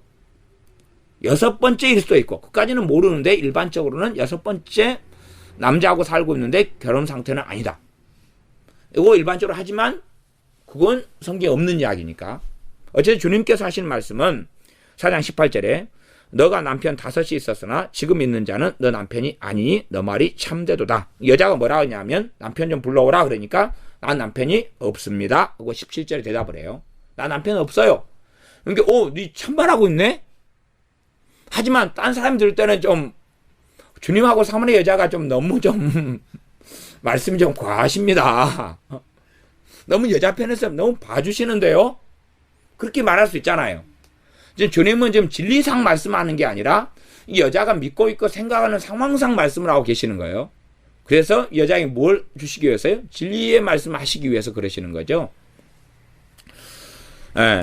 자, 그러면 이 사마리 여자가 회개하라는 말씀 먼저 들어야 될 사람이에요. 또 누가 있냐 그러면 삭개오 같은 사람 있죠? 삭개오 같은 사람에게 회개하라 그래야 되는데 회개하라가 아니라 너 집에 내가 유하해야 되겠다. 그러니까 이 삭개오가 너무 좋아가지고 줄거 영접하니까 구원이 이르렀다 그러시는 거예요. 회개도 안 했는데. 이게 골치 아픈 상황이죠. 이 사마리아 여인도 그런 상황이에요. 그러니 아무 때나 회개하라 들이미는 것은 상당히 곤란한 이야기가 되고, 그래서 그런 사람들은 끊임없이 죄의 문제를 그리스도가 아니라 자기의 율법, 자기의 윤리로 처리하기를 원하는 사람이죠. 자기가 믿고자 하는 방식으로 죄를 다루고 처리하기를 원하지만 주님은 다르게 처리하신다는 사실이죠. 그래서 요한복음 4장 10절에 예수님께 대답하여 가랐을 때 너가 만일 하나님의 선물과 또 너에게 물 좀 달라 하는 이가 누구인 줄 알았다면 너가 그에게 구하였을 것이요 그가 생수를 너에게 주었으리라. 생수를 너에게 주었을 것이다. 그러면서 이제 이 여자는 자기는 메시아를 구하고 있다. 그리고 주님께서 26절에 너에게 말하는 너가 기다리는 그로라. 메시아다. 너의 그리스도다. 내가. 그리고 이 여자는 행복이 가득 차게 되고 기쁨이 가득 차게 됩니다. 그리고 물동이 내버려두고 메시아가 왔다고 방방곡곡에 동네에 자기 동네 방방곡곡이죠. 예. 방마다 그 말이 방마다. 어쨌든 다니면서 집마다 다니면서 메시아가 왔다고 이야기를 합니다. 그렇게 생각할 때에 이 여자가 6번째 남자하고 남자인지 7번째 남자인지 8번째 남자인지 몰라도 헤어져야 된다. 아니면 딴딴따단 결혼식 올려야 된다. 어째야 된다. 그 말씀 자체가 이게 처리가 안 된 상태예요. 지금 말하자면 죄는 ing 진행형이에요. 어쨌든 6번째든 몇 번째 남자하고 살고 있고 성격적으로 한다면 이제 첫 번째 남편에게 살아있다면 뭐 돌아가야 되겠죠. 음행의 연고 없이 버려졌다면 또 그래야지만 전수상해는 맞을 거 아니에요. 그러면 이제 가정했을 때 첫 번째 남편에게도 애가 하나, 두 번째한테도 애가 하나, 세 번째도 하나, 네 번째도 하나, 다섯 번째도 하나. 어떻게 할 거예요 이제? 문제는 6번 이제 한 3명 더 했다 그럽시다. 동거남 3명. 근데 6번째 남자한테 애가 하나, 7번째한테 하나, 8번째한테 둘이가 있어요. 그러니 애가 많으니까 남자 필요하죠. 필요해. 그래서 이제 동거 상태인데 애가 있어요. 그런 경우 많잖아요. 옛날에 무슨 피임 기술이나 이런 거 여자 월경축이나 이런 걸 알지도 못하니까 그냥 어쨌든 경험적으로 하지만 경험적인 건 다 맞지는 않지요. 그렇게 해서 애가 많은데 이제 어디로 할 거예요? 애는 누가 데려가고? 남자들이 정말 그렇게 자기 핵도 아닌데 주렁주렁 끌고 가려 그러겠어요? 여자들은 자기 속으로 나왔기 때문에 책임성이 강하지만 남자들은 씨맛 뿌린 거예요. 근데 책임성이 어디 있겠어요? 아니면 애를 뒤늦게 그 남자한테 하나씩 택배로 이렇게 취급주의 애가 들었습니다. 그리고 보낸들 그 남자들이 바뀌었느냐는 사실이죠. 아니 이 사마리아는 어떻게 해야지 그 소위 말하면 본 남편 본 아내에게 돌아가지 않으면 지옥 갑니다 하는 그런 해석하는 사람한테는 이 사마리아는 어떻게 해야 되냐 그 말이에요. 그리고 사마리아보다 더 복잡하게 돼가지고 예수 믿는 사람이 있겠어요 없겠어요? 있을 거 아닙니까? 해답을 다 던져줘야죠. 그러면 어떻게 하라고 정답표 그래야지 구원받는다고. 그러나 이 상태에서 구원을 받아요. 이 상태에서 구원을 받아요. 그러니 이제 요한복음 4장은 요즘 세대에 이혼과 재혼하는 사람에게는 복음이죠. 복음이죠. 자유케 되고 시작하는 거예요. 제가 믿기로는 그 자리에서 감사하고 시작하는 거고 거기에서 죄를 주님의 피로 주님의 십자가로 용서받고 거기서 자유함 속에서 이혼이든 재혼이든 지금 사는 데서 살아가야 되는 거지. 그러지 거기서 애가 태어났으면 더 복잡하죠. 어떻게 할 거야 도대체가. 그러니 성경을 형법이 맞는데 성경은 죄가 이야기하는 것은 형벌이 있고 하나님의 심판이 있고 진노가 있는 거예요. 그러나 최소한은 남을 판단하고 정비하는 문제 이전에 말씀 앞에 내가 서야 하고 그리고 내가 주님의 용서를 받고 주님 앞에만 설 수 있다면 다른 사람에 대하여 쉽게 다른 사람 이혼과 재혼에 대하여서 쉽게 그렇게 정죄하거나 말장난을 하지는 않을 거다. 나아가 자기가 얼마나 간음죄를 많이 짓고 있는지를 본다면 자기도 주님만으로 구원받고 살 텐데 어찌 다른 사람에 대하여 그렇게 쉽게 말할 수 있겠느냐는 사실이죠. 그래서 우리가 이러한 간음죄에 대하여서 죄를 짓는 건 죄지만 그러나 이것이 어떠한 죄든지 간 해결되는 것은 우리 주 예수 그리스도의 십자가로만으로 가능해집니다. 이건 근원적인 이야기가 됩니다. 근원적인 이야기, 근본적인 이야기. 다시금 말씀을 들으면서 복음으로 돌아갈 수밖에 없는 거예요. 그래서 이 율법은 사실은 죄를 드러내는 엑스레이나 CT 같은 거예요. 질병을 드러내고 찾아내는 그런 거죠. 그러니 우리는 질병이 드러나고 죄가 드러나면, 질병이 드러나면 의사에게 가는 것처럼 죄가 드러나면 그리스도에게 가는 것만이 답인 거지. 거기에서 쇠망치를 맞고 있고 정죄만 당하고 있는 것이 답이 아니라는 사실이죠. 이제 눈으로 보고 음욕을 품는 것도 문제가 되는데 이런 경우도 상당한 문제를 야기합니다. 실제적인 간음을 행하지 않는 경우도 문제가 야기되고 또 실제적인 간음의 문제에 벌여서 남자 여자 관계가 깊어지는 것도 사실은 문제가 야기됩니다. 어쨌든 간에 해결점은 그리스도 십자가밖에 없는 거예요. 무엇이든지 답은. 그리고 이제 눈으로 보고 음욕을 품는 것도 말하자면 포르노 중독 그렇게 흘러가는 것은 맨 처음에는 이게 약했다가 반복되면서 강해지는 거거든요. 그러니 거기는 두 가지 문제가 함께 있을 수 있어요. 그러나 단지 포르노 중독에는 이 악한 영, 음란의 영이 작용하는 부분은 일반적인데 그러나 음란의 영에게 책임을 다 떠넘겨서 음란의 영만 혹은 포르노 중독의 영만 쫓아내면 해결될 것이다. 그건 안 된다는 사실이죠. 나란 존재 인격의 문제이기 때문에 점점점 강해져 왔던 것처럼 주님 앞에 그 죄를 가지고 담대하게 계속 나아가야지만이 약해져 간다는 사실이에요. 그러면서 음란의 영이 있으면 쫓아내고 포르노에 있으면 쫓아내는 것과 함께 병행해야 됩니다. 그럼 거꾸로 생각해 보세요. 여자를 보고 음욕을 품는데 맨 처음에는 음욕을 품는 게 힘들어요. 왜 힘드냐 그러면 일단은 기준이 높아요. 기준이 높다는 이야기는 맨 처음에 플레이보이즈를 먼저 접했다. 그러면 그 정도 돼야지만 음욕을 품을 수가 있는 거예요. 그 밑으로는 좀 곤란해지죠. 경험이 없으시나요? 그리고 이제 자기 엄마가 너무 미인이라요. 그래서 애들이 그러잖아요. 아들들이. 나 나중에 그럼 엄마하고 결혼할 거예요. 그러니까 아빠가 성기를 내죠. 야, 내 마누라인데 네가 맞을래? 니는 네 마누라 찾아서 결혼해. 근데 엄마가 너무 이뻐요. 기준이 엄마가 돼버린 거예요. 그러니까 엄마 같은 여자가 아니면 눈에 꼽히질 않아요. 그러면 이제 기준이 높다는 이야기죠. 근데 또 아들들 중에서 이상한 아들들은 많이 있어요. 그래가지고 엄마가 많이 이쁘진 않아요. 근데 엄마 같은 얼굴에 꽂혀버렸어요. 그 얼굴이 아니면 음욕을 품기가 어려워지죠. 이제 근데 또 보면서 음욕을 품어야 되는데 근데 또 보니까 또 엄마같이 보여요. 또 어떻게 음욕을 품어요? 그것도 좀 복잡한 문제가 돼요. 어쨌든 간에 젊었을 때 어릴 때나 이럴 때는 이제 좀 기준이 높아가지고 굉장히 이뻐야 되겠죠. 그러다가 이제 이것이 점점점 심해져 가면 안 이뻐도 되는 거예요.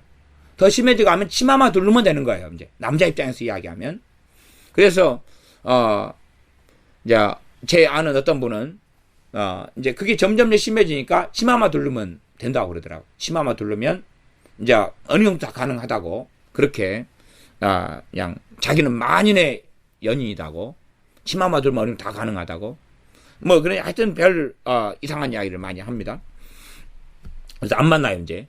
안 만나요. 왜 이제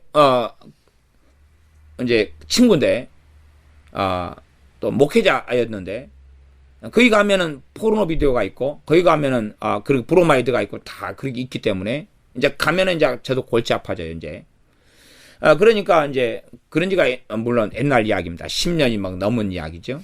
그러니까 사실은 좀 벗어나기가 좀 어려운 경우들이 있어요. 그래서 이제 점점점 심해져 갔으면 기본적으로는 한순간에 처리되는 건 거의 없고 점점점 약해져 가야 돼요. 그런데 점점 약해져 간다 해서 끊어지는 건 아니잖아요. 그러니까 주님의 십자가를 붙들면서 내가 담대함이 있지 않으면 계속 어느 정도까지는 계속 아무리 약해져 가지고 없어진다 그래도 기간이 존재한다 그 말이에요. 그러면 주님 안에서 복음이라는 게 뭔지를 알고 자유함을 누려가지 않으면 해결될까요? 안 될까요? 안 됩니다, 이게. 이게 포르노 중독 같은 경우는 예수 믿는 사람이 걸리는 경우가 굉장히 많은데, 그런데 이걸 소위 말하면 부터 선지자들이 나타나가지고 통계가, 목회자가 포르노 중독이 얼마고 예수 믿는 신자가 얼마고 국민이 얼마고 그래서 정지하고 막 선포하고 선언하고 너희들은 그것 때문에 심판이 임한다고 막 선언하지만 정말 그 무서운 철퇴를 내린다는 선언 가지고 그래가지고 자유케 되느냐의 문제죠. 소위 이제 선지자라고 하는 사람들이 막 와가지고 얼마나 이 세대가 음란한 세대고 얼마나 포르노에 심각하고 이런 걸 막 하면서 말하자면 막 회개하라 막 메시지 전하는데 사실 제가 들을 때는 굉장히 맞는 이야기면서 굉장히 불편한 이야기예요. 왜 불편한 이야기냐 그러면 정말로 많은 신실한 크리스찬들이 포르노에 중독돼 있어요. 근데 그 사람들은 정말로 벗어나고 싶고 때론 금식하고 때론 가슴을 치고 작정기도 하고 회개하는데 벗어나지 못하는 아픔을 저는 경험하고 보고 있어요. 그럴진데 단지 회개하라. 그렇지 않으면 진노가 임하고 너희들은 지옥에 갈 것이다. 뭐 이런 메시지가 사실은 굉장히 곤란에 취하게 만들죠. 그래서 이 포르노 중독이 해방되는 과정이 점점점 약해져 가가지고 강해지는 것처럼 다시 해방되는 과정 자체가 거꾸로인 거예요. 강해진 데서 약해져 가는 거예요. 약해져 가는 거예요. 약해져 가려면 주님의 용서를 믿고 다시 나아가고 믿고 그래야지 해결되는 문제예요. 그러나 정죄를 간단하게 받고 바로 오늘부터 끊어라. 끊으라는 것은 되지는 않아요. 이게 중독의 문제는 끊어야지 구원받는다, 끊어야지 회개다 그러면 되지 않는 문제를 되라고 그런다. 그렇다는 이야기는 자기는 최소한은 그런 것에 안 걸렸다는 이야기겠죠. 자기는 안전하니까 너희들만 문제다 그런 거겠죠. 그러나 그런 사람들이 자기가 그 자리에 들어가 있다면 또 다른 이해를 할 수도 있겠지요. 역지사지가 될 테니까. 근데 포르노 중독에 자유케 되려면 그러려면 점점점 약해져가는 과정을 거쳐야 돼. 15살에 시작됐어요. 플레이보이즈를 보고 시작됐어요. 영화 포스터를 보고 시작됐어요. 점점 강해져 가겠죠. 점점점 강해져 가겠죠. 이 강해지면 남편이 있으나 아내가 있으나 뭐 그거하고 상관이 없어요.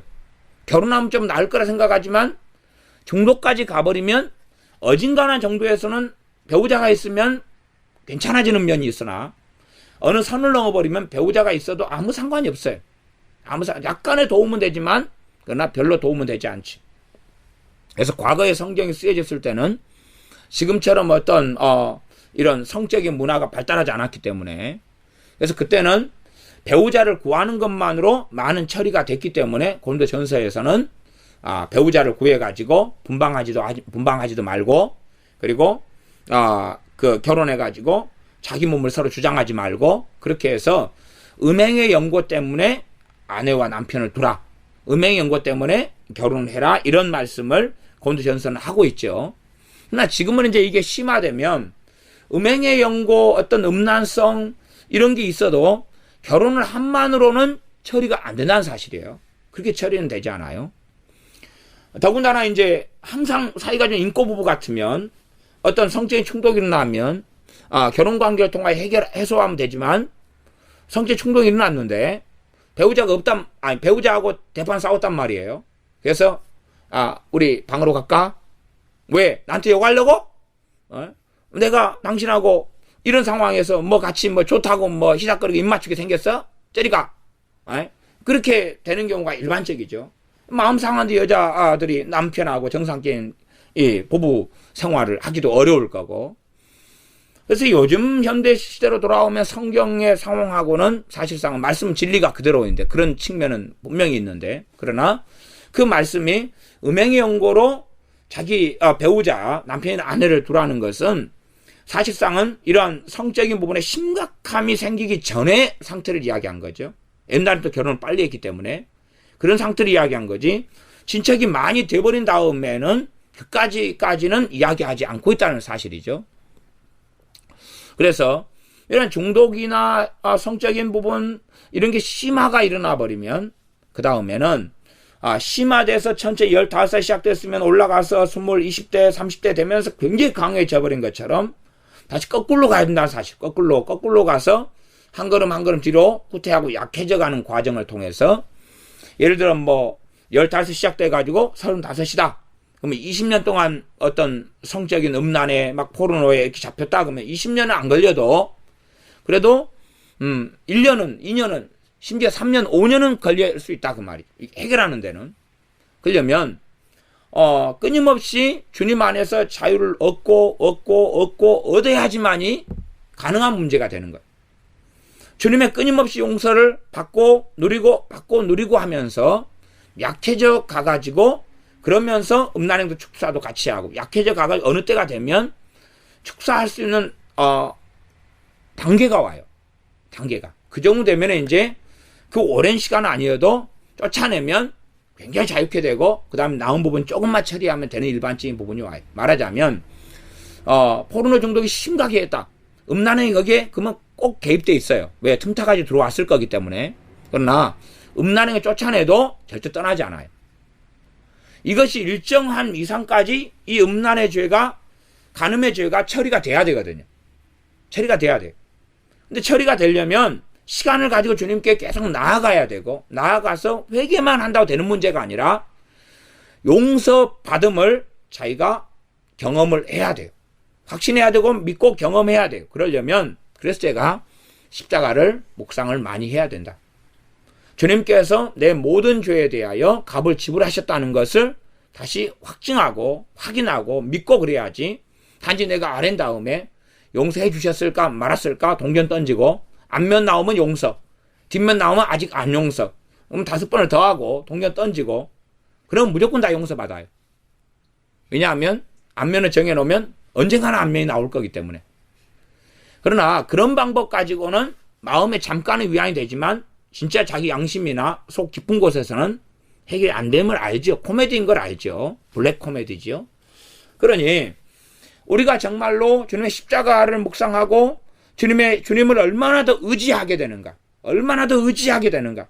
그래서 심지어 그런 포르노 중독이라 할지라도 모든 것이 합력하여 선을 이루시는 하나님의 역사를 경험해야 되죠. 그 죄를 벗어나는 과정을 통하여 얼마나 내가 주님을 사랑하게 될 수 있는가. 얼마나 내가 주님의 은혜로만 구원받고 살아가는가. 얼마나 내가 주님을 다시 1000번, 10,000번이라도 나아가고 주님으로 인하여 용서를 누리고 나아가고 누리는 상태 속에서 약해져 가죠. 그러나 나아가고 용서를 누리지 못하면 그 죄는 그대로 힘을 가지고 있고 마귀도 음란, 포르노 영도 계속하게 강하게 역사하고 끊임없이 정죄, 끊임없이 자체, 끊임없이 비참함 속에 살게 되죠. 물론 그 상태에서 죽는다 그래서 저는 그 사람이 지옥 간다고 이야기하지 않습니다. 그 상태에 죽어도 많은 사람들은 구원받습니다. 근데 그래서 이제 이 문제가 되는 거죠. 그래서 나중에 음행하는 자는 하나님 나라 들어가지 못한다는 것이 무슨 내용이냐. 그래서 제가 그런 부분을 설교하고 해석하고 다루기도 하는 겁니다.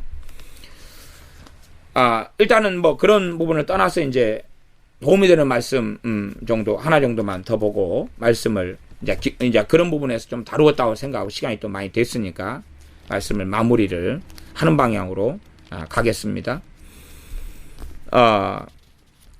성경 5장 고린도전서 5장에 보면 그런 말씀이 있습니다. 5장 9절부터 참 이런 말씀도 잘못 해석하면 굉장히 골치 아프게 되는 성경이 됩니다. 5장 9절부터 제가 읽습니다. 고린도전서 5장 9절. 내가 너희에게 쓴 것에 음행하는 자들을 사귀지 말라 하였거니와. 음행하는 자들을 사귀라고 했어요? 사귀지 말라 그랬어요? 사귀지 말라 그랬어요. 그럼 여기서 음행하는 자들은 뭐냐? 그러면 실제적으로 간음을 행하거나 막 살아가는 사람들 이야기하는 건 아니에요. 그게 아니라 이 하나님 말씀의 윤리성이 없이 보통은 간음을 행하고 믿는 사람 음행하고 살아가도 주님을 사랑하는 사람 이걸 부끄럽게 여기고 끊으려고 하고 그렇게 마음 먹고 애를 써요. 그러면서 이것을 나의 수치로 알기 때문에 드러내지 않아요. 근데 여기에서 음행하는 자들은 자기는 당당한 거예요. 꼭 그래서 구원파 같이 그렇게 죄를 지어도 당당한 거다 그 말이죠. 자기는 음행을 해도 이것을 공개적으로는 안 해도 몇 사람한테는 퍼뜨리는 거예요. 퍼뜨리는 거. 퍼뜨리고 전파를 시키죠. 말하자면 어떤 집사님이 나이트 부킹을 가는데 다른 여자 집사님 데려갔다 그래요. 그런 것은 이게 해당되는 거죠. 그런 사람하고는 관계를 끊어라 하는 이야기죠. 그러면서 그 밑에 5장 10절에는 이 세상 사람들 가운데 음행하는 자나 탐하는 자, 도색하는 자, 우상 숭배하는 자와 도무지 사귀지 말라 하는 것이 아니다. 그러니 단지 음행만이 아니라 탐하는 자, 도색하는 자, 우상 숭배자, 도무지 사귀지 말라는 건 믿는 자에게 해당된다 그 말이에요. 참 이게 이걸 전제로 해가지고 고린도전서 13장에 나온 거예요. 이게 13장, 고린도전서 13장을 잘 해석하려면 1장부터 고린도전서 1장부터 잘 읽어봐야 돼. 이걸 깔고 13장에 나온 거예요. 편지라는 거 원래 그렇잖아요. 에? 그래서 애한테 아빠가 편지를 보내는데 야 너가 이번에 성적이 5등 안에 반에서 나오면 아빠가 용돈 10,000원 줄게. 그리고 쭉 한 다음에 아까 아빠가 10,000원 준다 그랬지? 그거는 이제 마지막 장에 썼어요. 앞에 전제를 깔고 그랬더니 아이가 마지막 구절만 가져와서 아빠 10,000원 주세요. 그러면 틀리다 그 말이죠. 이게 고린도 전서는 굉장히 엄정해요. 엄정해가지고 어떤 사람은 결별 쫓아내. 봐보세요. 13절로 가면 5장 13절 보면 외인들은 하나님이 판단하시려니와 이 악한 사람은 너희 중에서 뭐하라? 내어 쫓으라. 그러니까 이런 사람을 오래 참고 온유하고 그렇게 해석해버리면 이제 이 사람은 정신병에 들어가는 거죠. 근데 많은 사람들 고린도전서 13장의 사랑을 설명하고 해석하면서 모든 사람으로 집어넣어버려. 모든 사람으로 집어넣어버려. 이건 잘못이고 특별히 더 잘못은 대상이 이게 해당되는 믿는다고 하는 사람은 절대 해당이 없다는 사실이에요. 외인들, 밖에 사람들, 안 믿는 사람들은 쫓아내라 그럴 권한이 없고 우리가 관련이 없는데 믿는 사람 이런 사람은 쫓아낼 수 있으면 쫓아내야 되고 안 그러면 사귀지 말고 결별해야 돼. 결별. 그렇게 돼야지만 누구를 지키는 겁니까? 나를 지키는 거예요. 그러니까 음행하는 사람들은 그 사람들 계속하여 음행을 드러내고 살죠. 가령 제가 이제 친구 집에 갔는데 친구 목회자가 제가 갔는데 저한테 이 포르노 비디오를 보여줘요. 이제 비디오가 있다고 이렇게 나한테 이 비디오 이건 서양 거, 이건 동양 거, 이건 일본 거 이렇게 쌓아놓고 보여줘요. 그러니까 사실은 그것은 이 대상에 속하는 거예요. 그러면 제가 전도사고 저도 전도사 때 그 친구 집에 이렇게 하숙이 아니라 원룸에 놀러 가면 그러면은 그 친구가 제가 오면 이 친구가 최소한 나하고 저하고 사귀려면 이것은 참으로 주님 앞에 나도 회개하고 있고 해결이 안 되고 있고 난 포르노 중독에 걸렸고 그렇지만 상대방에게 보이기를 수치스러워하는 부분이고 그래서 숨겨야지요. 숨기고 숨겨있던 걸 끄집어내가지고 이야기하는 부분이 아니고 숨기고 감추고 그렇게 해야 되는데 나는 이것을 언제마다 시청하고 있고 해결할 마음도 없고 사실 그렇게 말하는 건 문제가 있죠. 나는 이게 해결 안 돼. 난 포기했어. 너 먼저 가. 나는 지금도 이러고 있어. 나는 글렀어. 그러지만 사실은 그것은 상대방에게 전파하는 거죠. 실제로 전파가 되고 마는 거예요. 상대방으로 하여금 믿음이 연약한 자면 담대하게 될 거 아니에요. 그래? 나도 믿음이 나보다 믿음 좋은 당신이, 전도사님 당신이, 목사님 당신이 그러고 있어? 권사님 당신이 그런단 말이야? 그럼 나도 그래야 되겠네. 그리고 이제 아직 입문하지 않은 사람이 입문해버리게 되죠. 그러니 이건 사실은 이단과 준한 일이 된다는 사실이에요. 영혼을 지키기 위해서는 이런 사람들, 말하자면 혼자 하는 사람들은 내 쫓으라나 사귀지 말라의 대상은 아니에요. 자기 혼자 끙끙대고 있는 거예요, 그냥. 그런데 이것을 들켰다. 그런 경우도 별로 해당 사항은 없는 건데, 많은 경우에. 그래도 수치를 뒤집어서 그러겠죠. 힘들고. 근데 그게 아니라 당당하게 전파하고 그리고 그런 사람들로 물드는 거예요. 교회를 물들고 믿는 사람 물드는 거죠. 그런 유형에 대하여. 말하자면 제가 여기 우상 숭배하는 자들 사귀지 말라. 11절 보면 11절 고린도전서 5장 11절 이제 내가 너희에게 쓴 것은 만일 어떤 형제라 일컫는 자가 음행하거나 형제라 일컫는 자죠. 크리스찬이죠. 크리스찬 믿는다고 하는데 음행하거나 탐남하거나 우상 숭배를 하거나 후욕하거나 술 취하거나 참 기준이 엄격합니다. 후욕은 뭐냐 그러면 뒷담화를 하는 거예요. 뒷담화 믿는 자가 뒷담화를 하는 거예요. 중상모략을 하고 이런 거죠. 술 취하거나 토색하거든 사귀지도 말고 그런 자와는 함께 먹지도 말라. 먹지도 말라고 말은 커피 한 잔도 안 된단 말이에요. 그지? 커피 한 잔을 시켜놓고 룰룰룰 그러면 안 된다는 이야기. 커피도 안 돼요. 밥도 안 되고. 그리고 사귄다는 이야기는 전화하고 통화하고 함께 시간 보는 걸 사귀는 거예요. 그렇지 하지 말라고 이야기하는 거예요. 불신자는 괜찮은데 신자는 안 돼요. 그 불신자도 위험할 때가 많아요. 내가 물들 때가 많단 말이에요. 그러니까 나도 막 성적인 게 뭐가 있는데 안 믿는 사람은 진도가 더 많이 나갔죠. 선배님으로서 사실은 이런 사이트가 있어. 가르쳐주면 그때는 거부하지만 그러나 이제 충동이 일어나면 기억이 나는 거예요. 사이트를 잘 들어가는 거예요. 들어가면 그때부터 이제 화려한 세상이 오픈되고 열리죠. 그러니 불신자에 대해서도 이런 사람은 무조건 도무지 사귀지 말라는 이야기는 아니지만 조심은 해야 된다는 사실이죠. 어느 교회에 그렇다고 이야기하더라고요. 어느 권사님이 다른 집사님들 데리고 점치러 점집에 다닌대요. 점집에 다니면서 용하다고 소개시켜주고 이 점쟁이도 전에 교회 집사님이었다고. 그러면서 이제 점치러 다니는 신년 되면 사주관상 토정비열 보러 데리고 다닌다 그래요. 그런 사람이죠. 여기서는 그러면 우상숭배하거나 이런 사람에 속하는 거죠. 믿는 사람이 자기가 몰래 혼자 제사를 남편 때문에 못 끊고 지낼 수도 있어요. 뭐 그건 사귀지 말라는 이야기가 아니죠. 그러나 믿는 사람이 제사 지낼 수도 있지. 그런 사람이 돼버리면 사귀지 말라는 대상이 된다는 사실이에요. 근데 개인적으로 거기에 짓고 살아가느냐 아니면 그러면서도 당당하느냐. 그런 사람은 해결 기미가 없죠. 그러니까 사실은 당당하다 이런 사람이 이제 구원받지 못하는 사람이고. 그러나 내가 이걸 끊으려고 하고 애를 쓰고 때론 자포자기하고 넘어지고 포기하지만 이런 사람 구원받는 사람들이에요. 근심 같은 경우도 뭐 포르노 내가 하루에 한 번 본다. 뭐 근심은 한 번이겠어요? 한 번 이상이겠어요? 한 번 이상인 경우가 많죠. 그러면 근심하는 일반적인 모든 크리스찬이 지옥에 가야 되겠죠.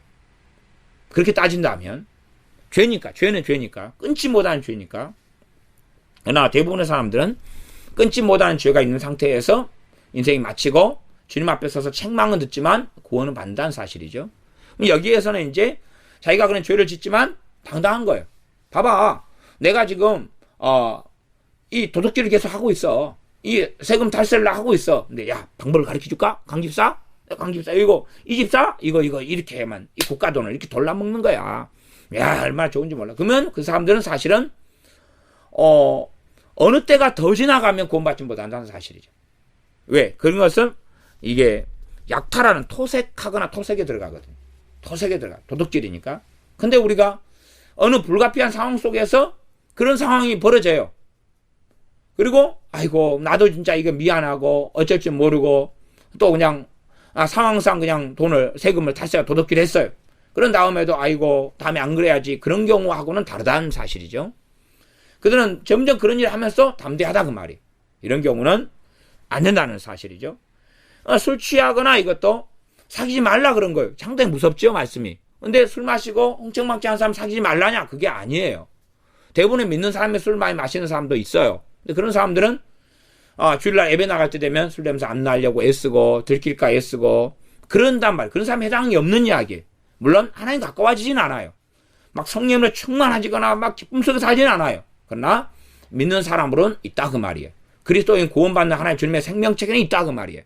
그러나 이제 술 막 취하고 마시고 살면서 이 집사 오늘 한잔 하자. 대포집에 가서 한잔 하자. 내가 잘한 단란주점 있는데 거기 마담이 기가 막히게 이뻐.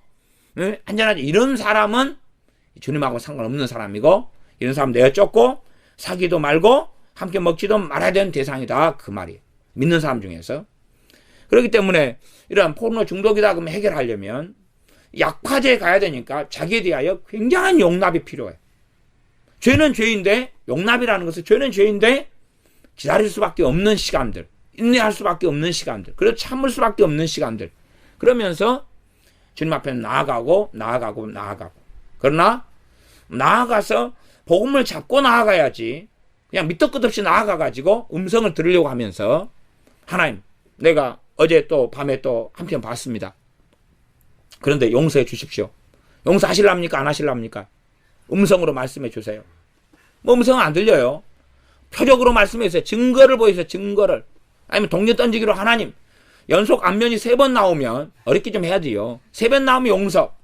3번이 안 나오면 용서 안 한 걸로 알고 더 회개기도 하겠습니다. 답이 없다는 사실이에요. 먼저 주님께 십자가에서 내 모든 죄를 지불하셨음을 믿고 깨닫고 알고 믿고 그러면서 나아가고 그래야지. 그것을 1년, 그럴 때는 반년, 짧으면 3개월.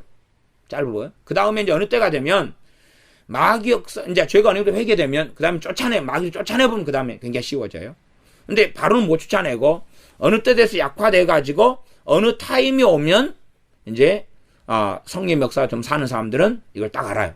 이때는 이제 쫓아내고 추방해버릴 수 있는 때구나.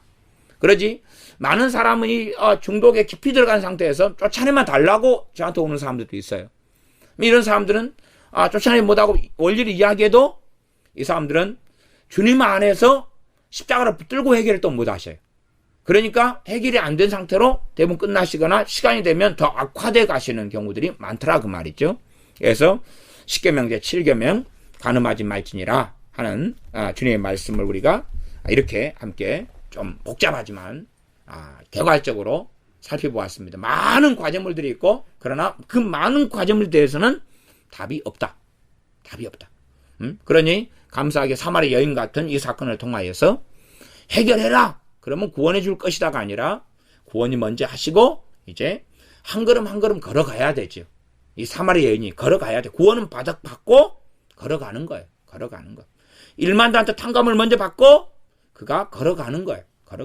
거기는 용서 문제가 100데나리온 친구 동간하고 용서 문제가 결부돼서 심각한 문제였지만 다른 여러 문제는 주님과 함께 걸어가면서 때론 실패하고 때론 넘어지고 승리하고 이 우여곡절을 거치면서 승리하는 비결은 주님만 붙잡는 거예요. 그리스도만, 주님의 십자가만 붙잡는 거예요. 주님의 십자가의 피가 내 모든 죄를 위하여 지불된 거지. 주님의 또 나의 남은 여죄, 남은 또 지을 어떤 죄에 대하여 주님께서 십자가에 다시 달리셔야 되는 게 아니라는 사실이에요. 내 모든 죄에 대하여 값이 지불되었기 때문에 죄에 대하여 주님께 다시 지불된 것에 대하여 다시 나아가고 주님을 의하여, 주님을 통하여, 주님을 의지하여 담대히 나아가는 것만이, 그래서 담대히 나아가는 것만이, 그래서 보혈을 의지하여 담대히 나아가는 것만이 처리되는 밥이지, 담대히 나아가지 않고, 그래서 제가 옛날에 집회 때 설교에 철판 신공을 닦아라 했는데 설교 녹음이 안 됐어요. 철판 신공.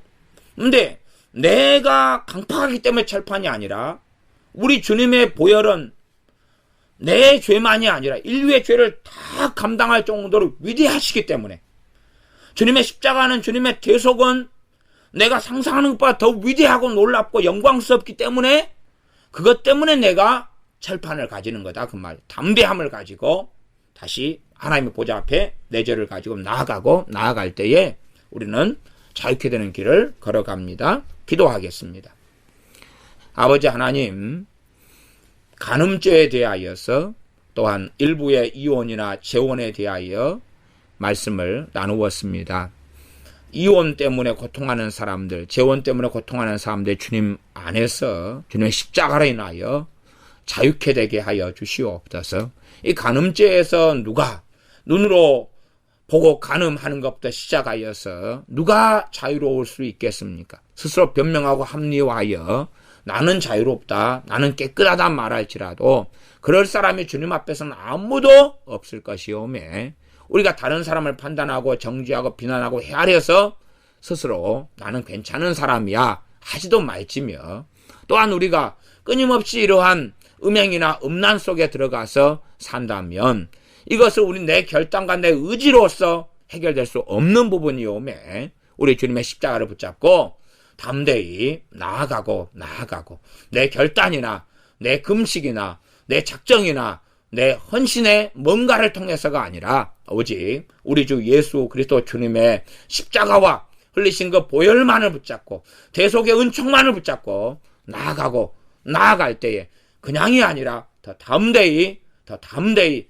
감사함으로 노래함으로 찬양함으로 나아가서 결국은 이러한 얽매였던 죄들이 풀어지는 것을 보며 그 과정 속에서 안 지은 사람보다도 안 얽매이지 않은 사람보다도 더 주님을 사랑하는 자리, 더 주님을 경배하고 찬양하며 주님의 위대함을 더 노래하는 그런 사람들이 되어져 있게 하여 주시옵소서. 우리 주 예수님의 이름으로 기도하옵나이다. 아멘.